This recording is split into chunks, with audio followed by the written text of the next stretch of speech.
maantana waad aragtaan buurama iyo xariirad iyo garayacawl iyo dhulkaas waa rabshad laga rabaa inay ka dhacdo waa siyaasiyan waa muddo korodhsi baa la rabaa war maanta khasaaraha intaas aan noogu yare iyana khasaare ku sii darin maanta waxaan joogaa oo aan safar nabadayna ku soo gaadhay waxa weeye gobolka Sanaag magaalada madaxda Ceergaabo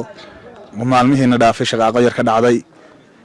marka ugu horeysa waxaan tacsi u dirayaa dhammaan dadkii waxa weeye dhibashada iyo dhaawac ka soo gaadhay iyo dhibaatadu shaqaaqadii waxa weeye ka yar dhacday magaalada Ceergaabo iyo gobolka Sanaag dhammaantood waxa weeye dadkan iyo dad walaalo ah ilaahay intii dhimatayna ha u naxariisto jannadiisa ha geeyo ilaahay waxa weeye intii dhaawacantayna ha u bogadhayo kullaba adduunyada dhibaato loo jooga dhibaato way dhacaysaa dhibaatadaas waxa laga bixi karaa laba arimood samir iyo waxa weeye adkaysi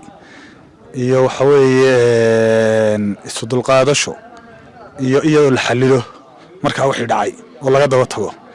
Soomaaliya waxaa caanadaatay dabadood la qabay maanta magaalada iyo gobolkii waa nabad qof walba reer Sanaag nabad buu rabaa bilaayo ma rabaan dadkii bilaayada shidayna Ilaahay baa naga qabtay halkan waxaan marka dhammaan aan ku boorinayaa ku wacyigelinayaa dadka war maanta khasaaraha intaas aan noogu yare iyana khasaare ku sii darin maanta dhibaato gobolka iyo dalkaba waxa ugu dambaysa 60 casho kadib maalinta Muuse Biixi xukuumaddiisu ay dhacaan dawladda maanta jirta ayaa dhibaato kastoo jirta gacanta ku rimisa maantana waad aragtaan buurama iyo xariirad iyo garayacawl iyo dhulkaas waa rabshad laga rabaa inay ka dhacdo waa siyaasiyan waa muddo korodhsi baa la rabaa waxa la rabaa in doorashada la khalkhal geliyo waxa la doonayaa maanta cid waliba ka dhirigsan tahay qofka laba jirkii waa garanaya doorashada la rabaa in dib loo rido waxa la doonayaa in doorashada la khalkhaliyo waxa la doonayaa in muddo korodhsi la samaysto waxa ay xukuumaddaas uu gadwadeenka ka yahay ina biixi wuxuu rabaa inuu dalka burburiyo anigu horaan u sheegay hore isoo dambayso in badan baan ku aadimay in badan baan sheegay dalka maanta uu nabadda ee caasimadaha nabadda ee caruurtu wax baranayso ee waxa weeye nabadda ay leerku u baxayo ee nabadda ay dadku barwaaqadaas ka jiraan ee dadku waxa weeye nabadoodaas ka nool yihiin aan dawlad ku nooleen dawlad nabadooda ku nool yihiin xamaalanayaan wuxuu doonayaa in dabada loo rogo oo ay qubuuro noqdaan oo la isku laayo oo laga qaxo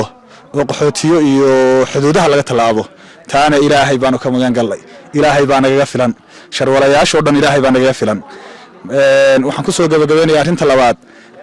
dhammaan siyaasiyiinta oday dhaqameedka iyo dhammaan waxa weeye dadka kale culimada dadka nabadda ka shaqeynaya hala dhageysto war tolkayow dadkaygiyow shaydaanka iska naara war maanta aqligu ha shaqeeyo dhammaantiin waxa weeye shaydaanka iska naara bilaayada inta dhacday baa ugu yar hala daba qabateeyo hala ducaysto Ilaahay waxaan ka rajeynaynaa in Ilaahay nabad wartayna siiyo in dhibaatadana Ilaahay inta noogu dhameeyo dadka dhibaatadu gaadhayna ku samra baan leeyahay maqla oo dhiga nuglaada dadka culimada iyo odayaasha iyo siyaasiyiinta Ilaahay baa khayr idinku bedeliyo wax ka weyn maanta doorashadii dalka waxa ka hadhay 60 maalmood 60 ka maalmood baa dhibaato inoogu dambeynaysa Ilaahay iidankiisa 60 ka maalmood kadib isbedel gun iyo baara baa dhacaya dalka oo dhan dib haweyn baa lagu sameeynaya dalka oo dhamina waxa weeye waa hagaagaya biidnillaahil kariim in yar geesinimada waa cabaar aga dhulka lagu hayo in yar baynu goosaas ka shanayna adkaysanayna inta yar kadib dhibaatada laga baxaya